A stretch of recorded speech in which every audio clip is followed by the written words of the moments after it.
You are listening to an Honor Level production featuring the Resurrection of Marcus Mosiah Garvey series. The biblical injunction of Acts 17:26 reminds us that he created of one blood all nations of men that dwell on the face of the earth. Because if Negroes are created in God's image and Negroes are black, then God must in some sense be black. We have found a new ideal. Because whilst our God has no color, and yet it is human to see everything through one's own spectacles, we have only now started to see our God through our own spectacles. But we believe in the God of Ethiopia, the everlasting God, God of Father, God of Son, God of Holy Ghost, the one God of all ages. That is the God in whom we believe, but we shall worship him through the spectacles of Ethiopia.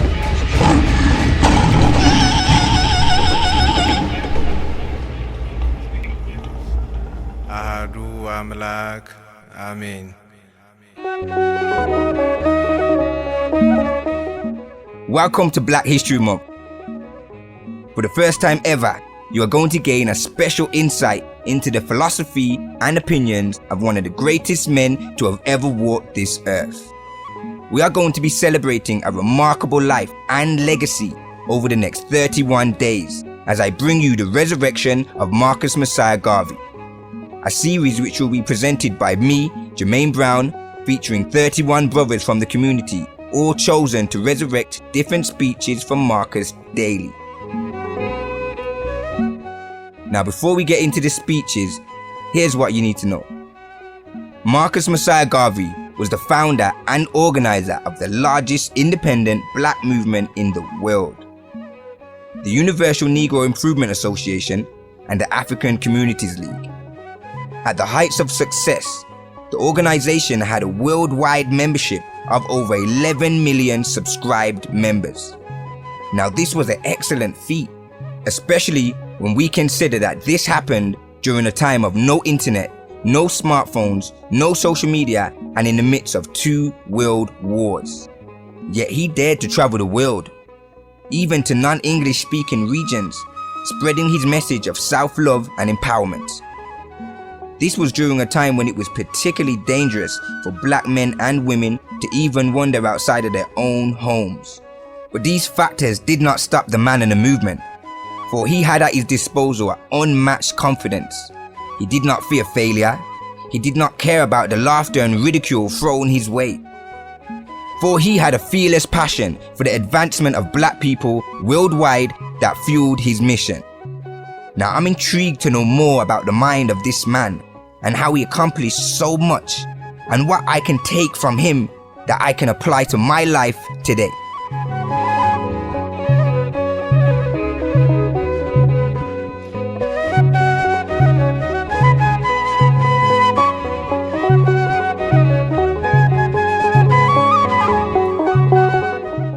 We are on program 9 of our series.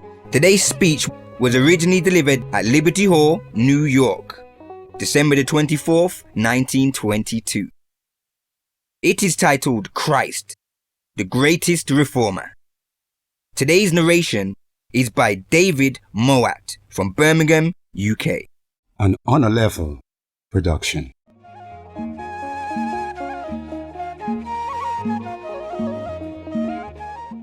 When man hath fallen in sin from his spiritual kinship to his Creator, and disgust reigned even in heaven amongst angels and the Holy One, who brought out of chaos the great universe, there sprang up divine sympathy, divine love. A sympathy and love within the Trinity caused the Son of God to vouchsafe himself as the Redeemer of mankind, as the Redeemer of the world.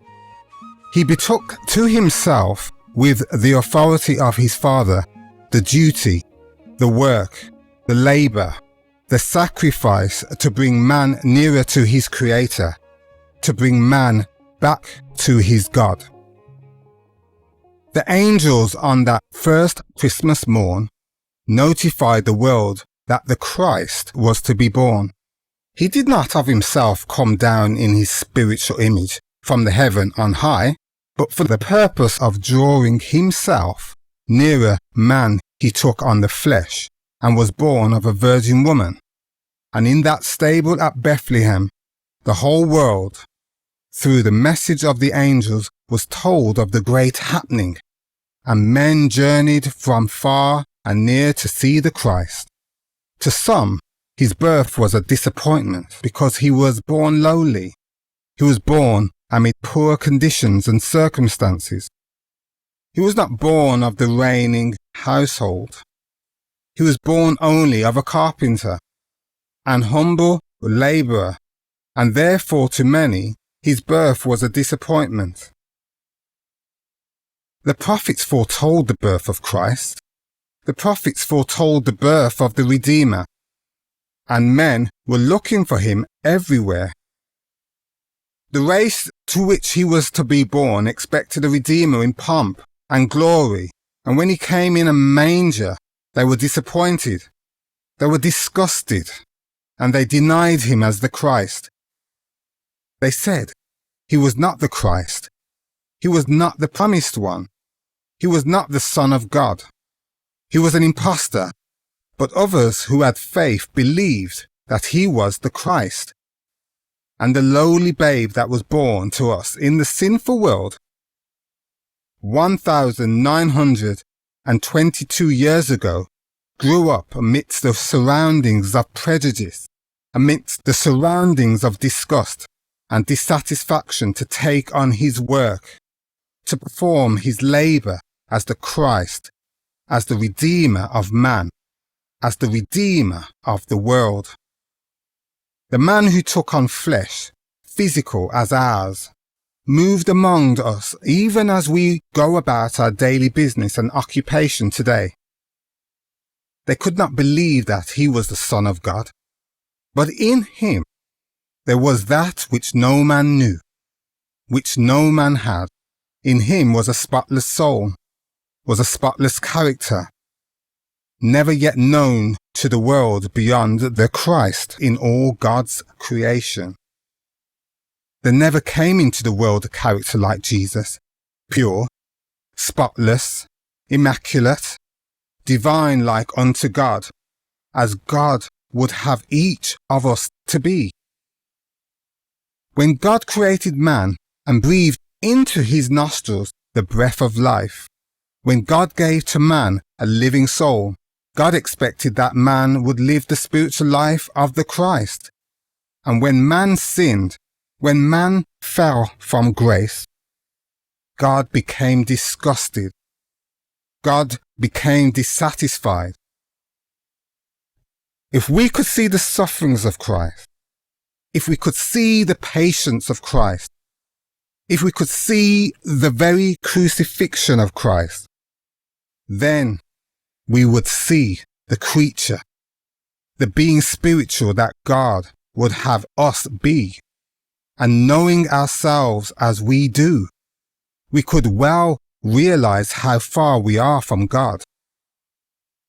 For man to see his God, for man to face his judgment and become one of the elect, of the high divine, of the Holy One, is for man to live the life of the Christ. The spotless life, the holy life, the life without sin. And that is a journey that everyone in the Christian world is called upon to make. If we cannot make it, we cannot expect to see our God. Man has fallen so low. Man has fallen so far from his high estate, as created and given him by God, that even now man does not know himself except in the physical. But the physical does not make the man complete. Man is part physical as well as part spiritual. The physical life we live here to our satisfaction. The spiritual life we give to God when he calls us. And how many of us in the world today, if called for the spiritual life, will give that life as spotless as Jesus by his example taught?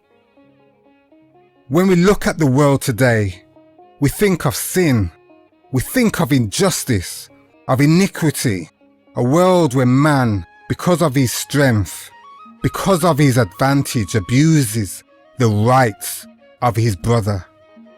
When we look upon the oceans of injustice that are placed in the path of the weak, how much must we not realize the far distance that we are from God and the far distance that we are from the man Christ, who tried to teach us the life by which we should see salvation, the life that he came to redeem. Christ brought a mission to the world.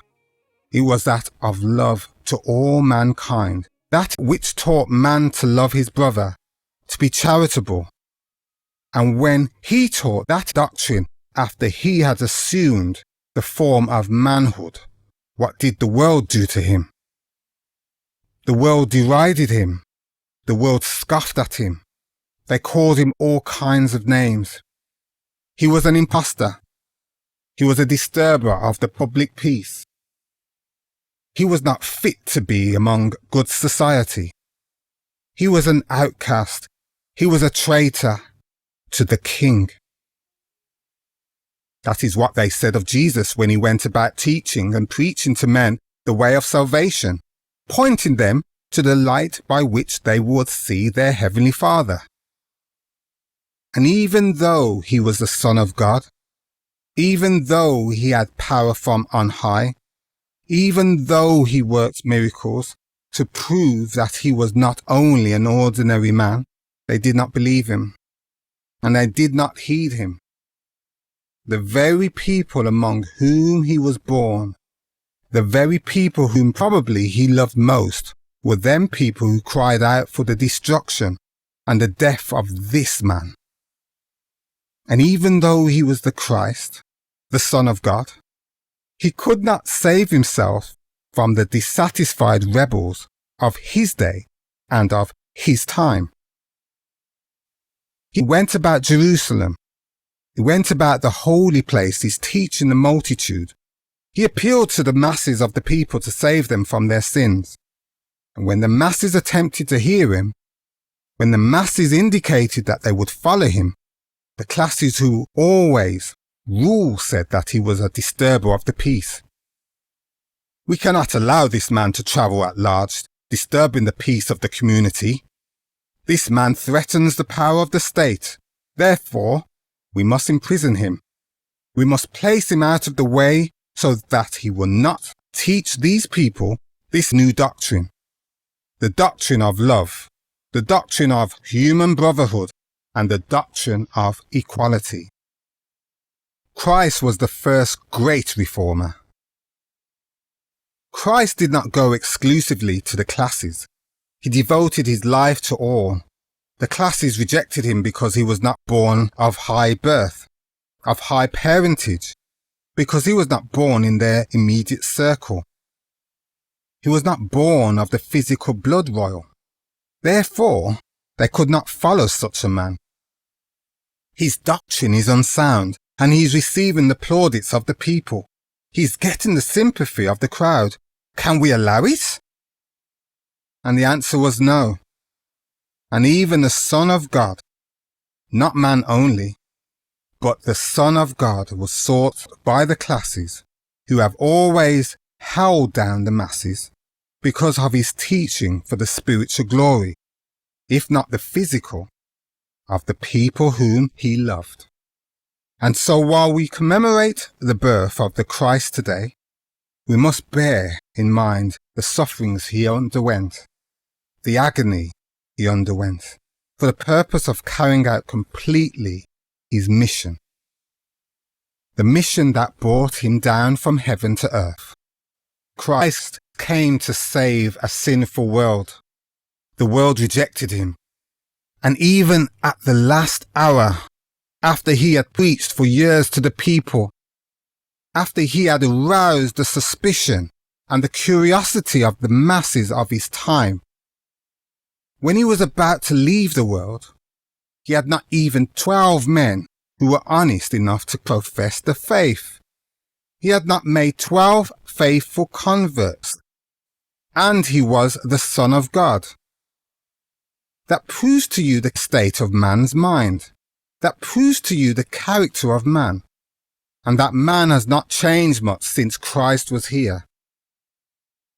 If he has changed, he has done so for the worse. And that brings me to the thought whether, if Christ should come back to the world today, in what way would he be received? If Christ were to return to the world today, born in the same lowly state, born of the same humble parentage and attempted to preach the same redemption, he would be imprisoned. He would be executed. He would be crucified in this 20th century, even as he was crucified 1900 years ago on the Mount of Calvary.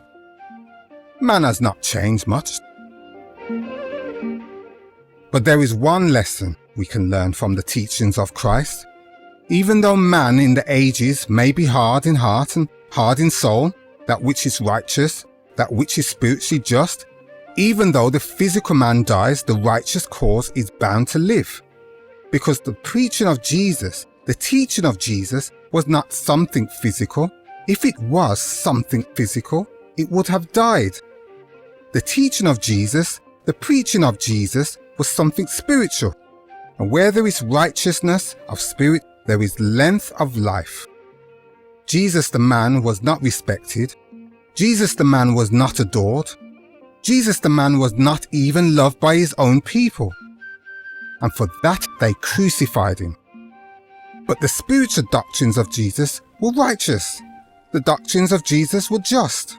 And even though he died nearly 1900 years ago, what has happened? After the lapse of 1900 years, his religion is the greatest moving force in the world today.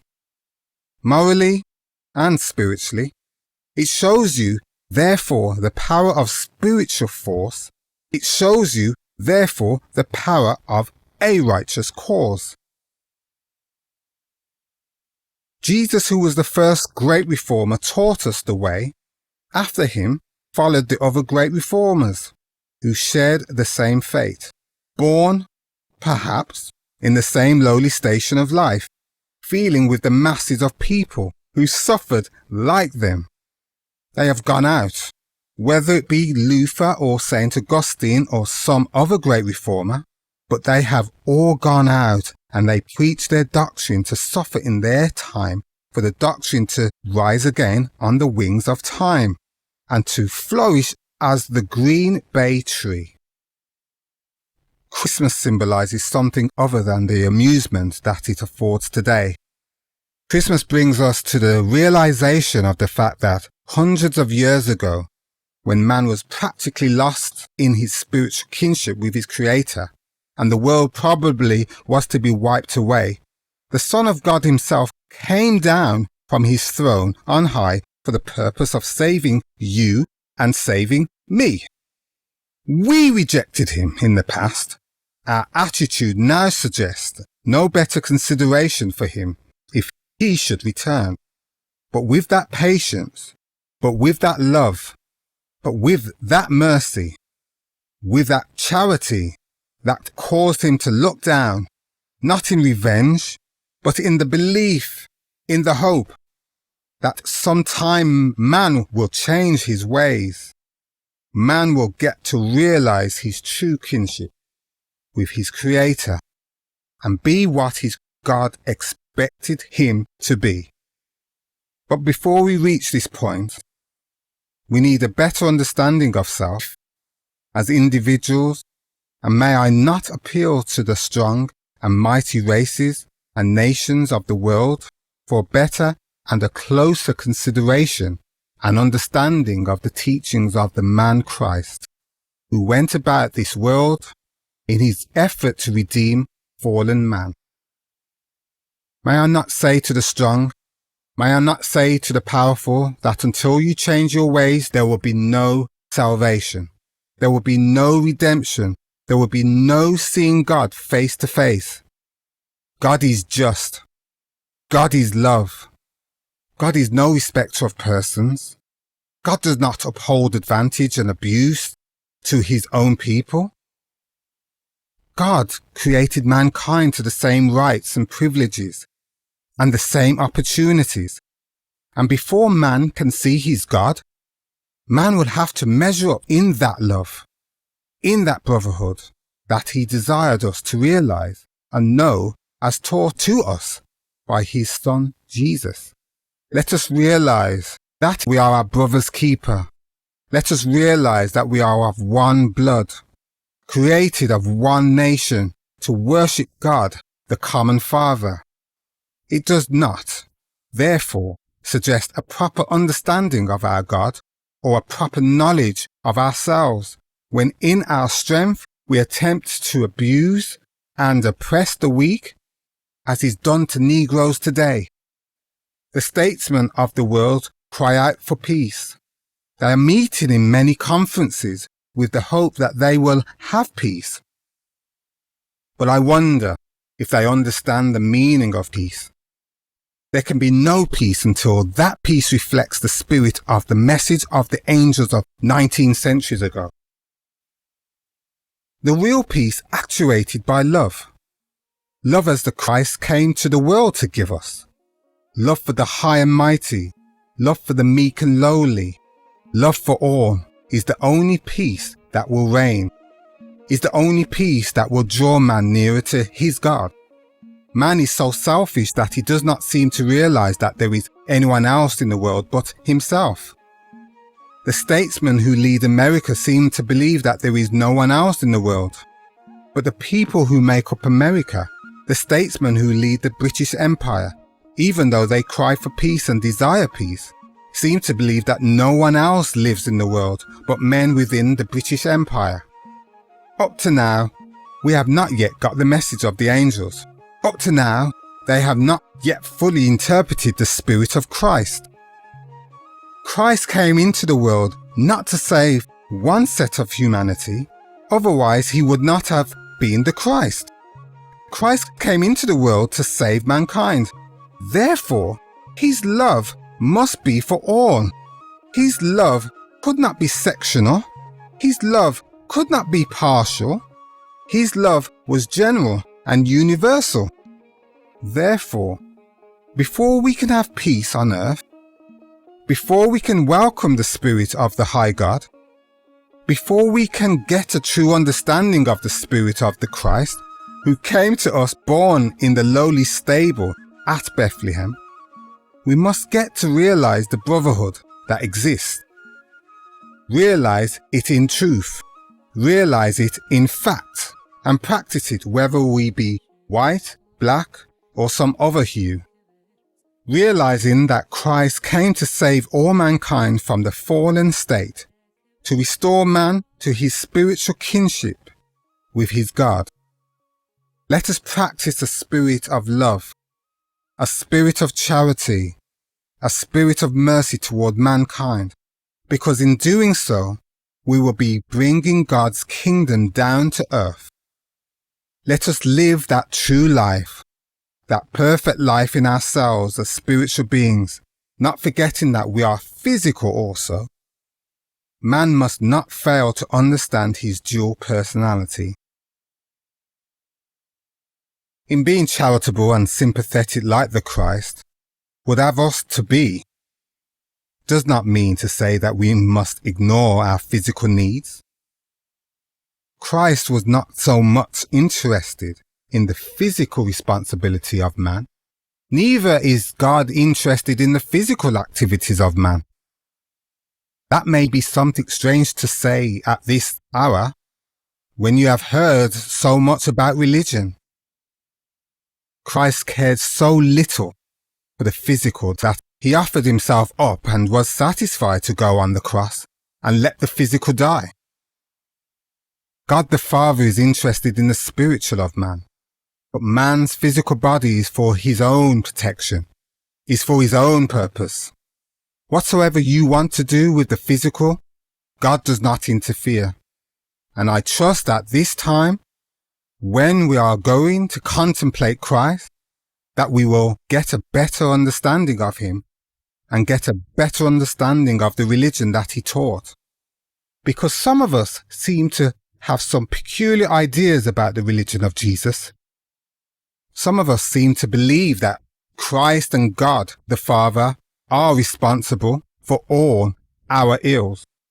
Physical ills. They have nothing to do with our physical ills.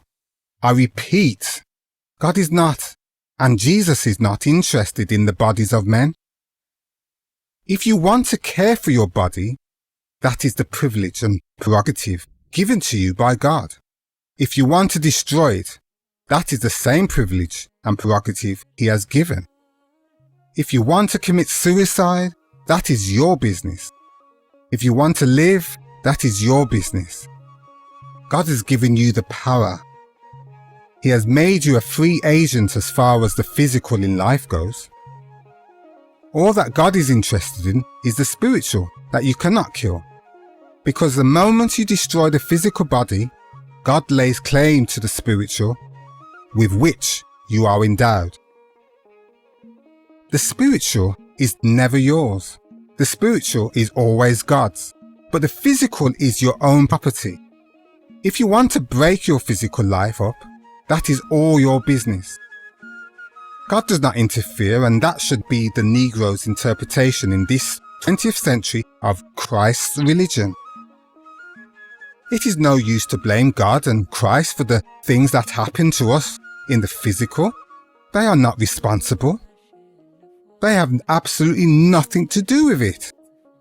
If one man enjoys life and another does not, God has absolutely nothing to do with the difference between the two individuals.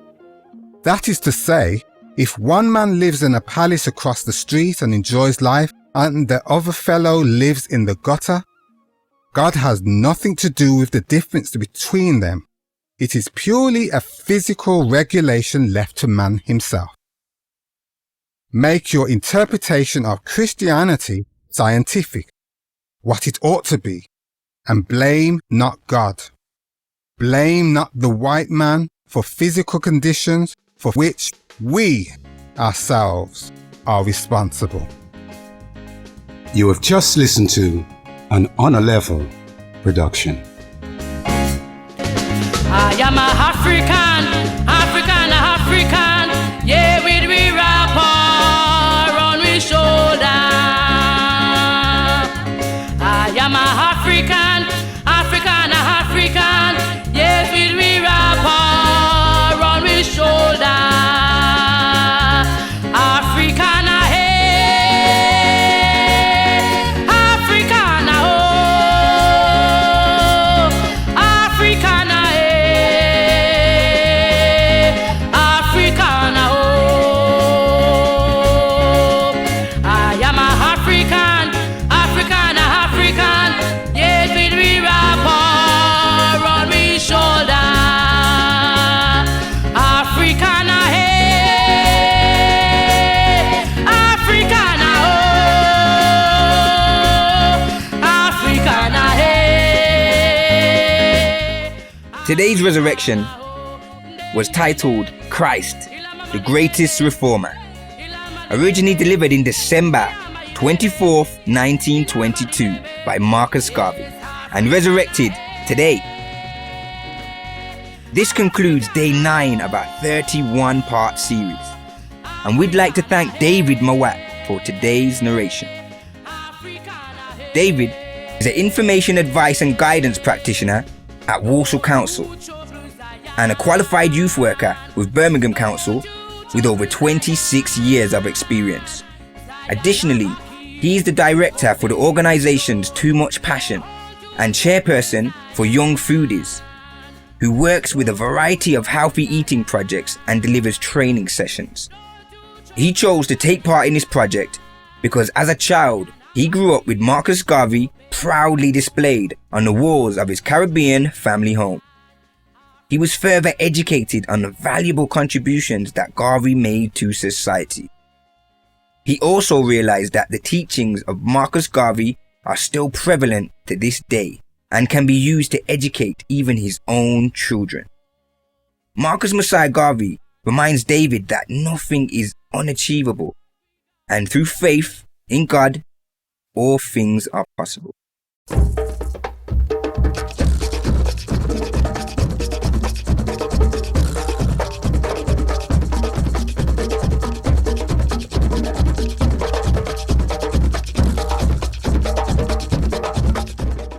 In this series, we are paying homage to Marcus Mosiah Garvey, as Black History Month is all about celebration. So join me to give a few shout outs, starting with Garvey's parents, Mama Sarah Jane Richards and Pops Marcus Garvey Sr.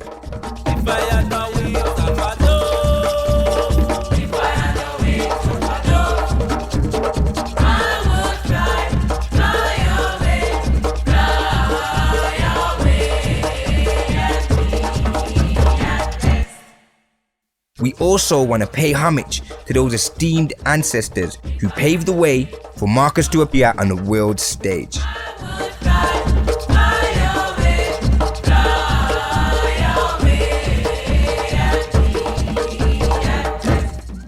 We also pay homage to the graduates of the School of African Philosophy and all of the founding members and supporters of the UNIA.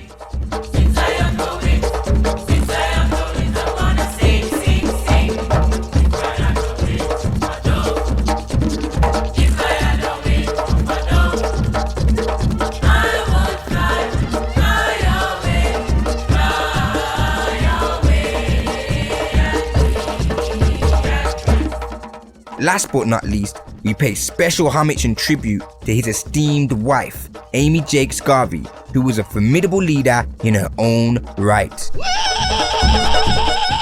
Mrs. Garvey kept her husband's legacy alive, and it is partly because of her loving efforts that we can share this groundbreaking series with you today. Tune in tomorrow at the same time for the resurrection of Marcus Mosiah Garvey, with me, Jermaine Brown. I'm going to leave you with the famous anthem that Marcus Garvey and the UNIA members had wanted to be adopted as the universal anthem for Black people across the globe. Let's take a moment to listen and feel free to wave your red, black and green flag should you have one.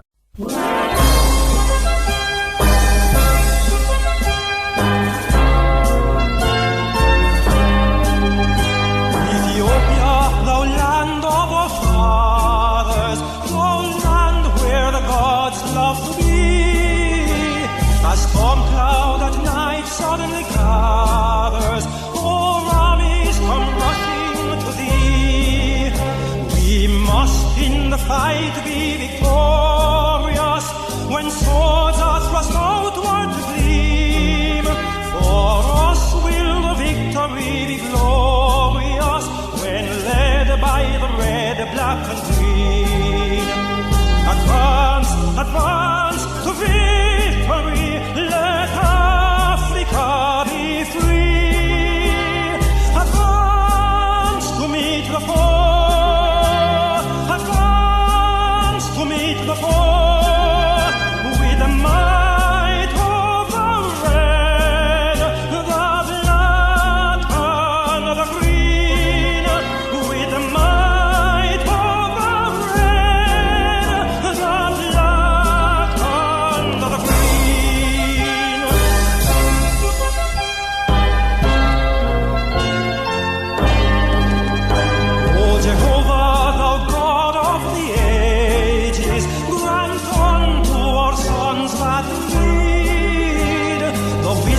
Thou gave to thy sages when Israel was sore in need.